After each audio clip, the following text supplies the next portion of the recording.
This video is going to be about how to quit coffee and caffeine. To start off, if you love to drink coffee and don't feel any of the negative effects, I am not here to tell anyone that they should quit. However, if you are dealing with any of the following issues, I believe that if you quit and get through the amount of time it takes to recover, you will have dramatic improvements in your health, both mentally and physically. The following are just some of the issues that can be caused by caffeine consumption: low energy or fatigue, anxiety, depression, panic attacks, migraine headaches, heart palpitations, high blood pressure, poor concentration, poor skin quality, yellow teeth, poor digestion, lack of focus, lumps in breasts, and decreased fertility. If you suffer from any of these or overall do not feel satisfied with your level of health, we will go over the process of how to quit coffee and caffeine and regain your body's natural energy. Before we get to the process of quitting, there are a number of different things that contain caffeine that you must be aware of. They are all forms of coffee, including decaf, all teas except for herbal caffeine-free teas, chocolate and chocolate products, soda and energy drinks.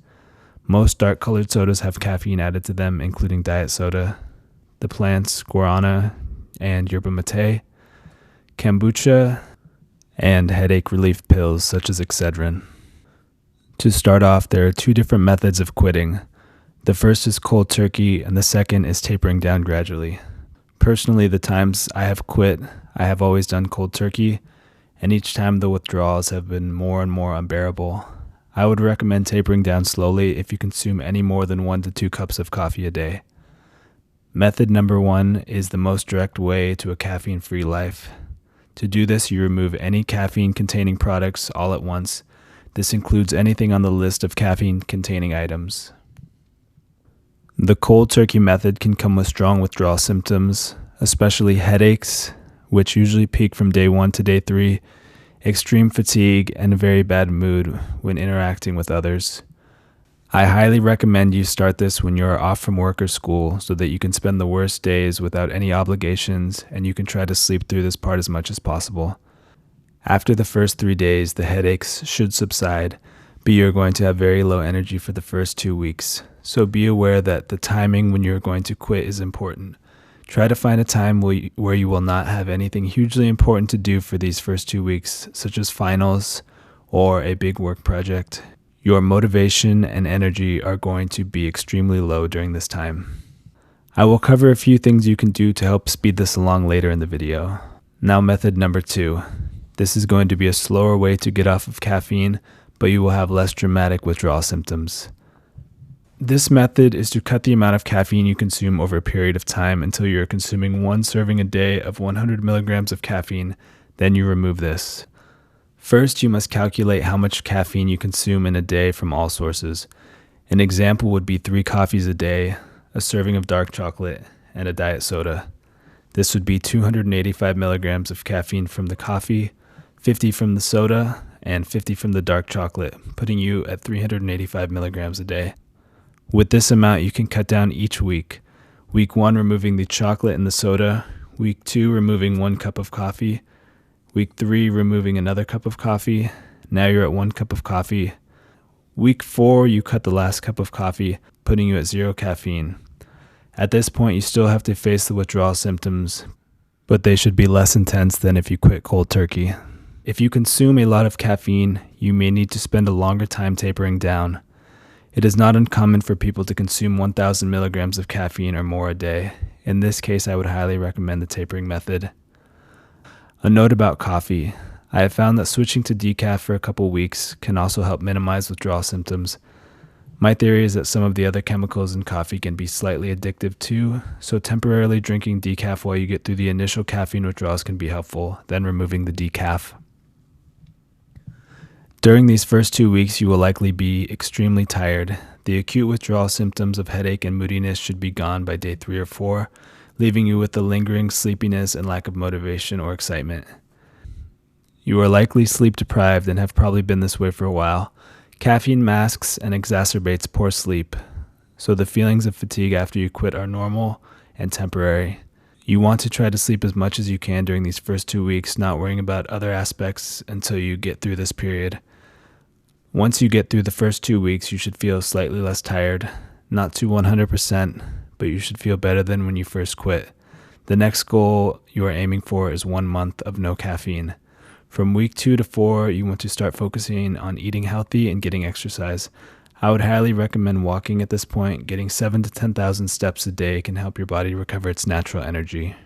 Reaching 1 month is a big milestone, and your energy should be starting to come back in a noticeable way. You should also start to see some of the benefits of quitting, such as lowered amounts of stress, improved sleep, and skin quality at this point. The recovery period is going to be different for everybody, but having these milestones can be motivating. Keeping a journal can also be helpful to assess your progress. Getting from month 1 to month 2 is when you should start getting some of your motivation back. Caffeine raises your dopamine in an unnatural way, so when you remove that, it can take your body time before you start naturally releasing your dopamine again. This is why many people give up on quitting, because they miss the mood boosting hits. But you need to give your body time to heal, especially if you have been consuming caffeine daily for a long period of time. Reaching month 2, you should be feeling pretty good. You have to be careful at this point. I can't count how many times I've reached 60 days and thought one coffee can't hurt, or I'll have caffeine today and stop tomorrow, only to be back consuming it daily shortly after, allowing these thoughts to take over. Reaching day 90 is a very big milestone. For myself, at day 90, I felt mostly recovered, both mentally and physically, from caffeine. However, I did continue to make small gains in my mood and energy up to 6 months. Your recovery can be shorter or longer depending on the amount you consumed. At my peak, I was consuming roughly 500 milligrams of caffeine a day. If you consume more than this, it can take longer. Some people have said it took them up to 1 year to be back to 100%. A word about moderation. I believe some people can moderate their caffeine consumption. In this case, having a decaf coffee or even a regular coffee once in a while can be doable. But for myself, I have found that I truly have a caffeine addiction, and every time I've tried to maintain a moderate amount of caffeine intake, even in the form of decaf coffee or diet soda, I fall back into compulsive consumption eventually. So if you feel like you do have an addiction to caffeine, I would highly recommend total abstinence. Now, some of the things that can be helpful in the process of recovery from caffeine. The first is exercise. For the first 2 weeks, this isn't necessary. In that time, you want to rest as much as possible. After 2 weeks, you want to start to move your body. The 2 things I recommend are walking, ideally somewhere in nature or where you get sunlight on your skin. And number 2 is an activity that puts you in a good mood. After you quit, you are going to feel a hit to your dopamine. You need to find natural ways to boost it. 2 things that have been helpful to me are Muay Thai and mountain biking. Both of them are fun to me and put me in a good mood. Finding an activity you enjoy or rediscovering something you're used to is hugely important, especially in the first few months when your motivation and mood can be low. The second thing is going to be diet. I'm not promoting any specific diet, but eliminating processed food as much as possible and added sugar can be helpful. You don't want to switch your caffeine addiction for donuts. In the first 2 weeks, just focus on staying caffeine-free, but after this period, look for ways to clean up your diet as much as possible, focusing on whole foods over processed packaged foods. Then lastly, our supplements. There are certain vitamins and minerals that caffeine and coffee deplete. Replenishing these can be helpful in making you feel better quicker. The first are the amino acids L-tyrosine and L-tryptophan. These can be taken in supplement forms, and I have found benefits from both. Ideally, upping your protein intake, which contain both of these, would be better than taking a pill, but the supplements can be helpful if your mood is extremely low during the early stages of getting off caffeine. Next are minerals. Magnesium is depleted by caffeine. If you suffer from heart palpitations, this can be helpful. Removing caffeine and adding magnesium were the 2 things that helped me get rid of my heart palpitations. Potassium can also sometimes be low with high caffeine consumption. I wouldn't recommend supplementing with this unless you're knowledgeable about the dosing and proper form. Potassium is safest from food sources. Some foods high in potassium include avocados, bananas, and beans. Zinc absorption can also be affected by caffeine.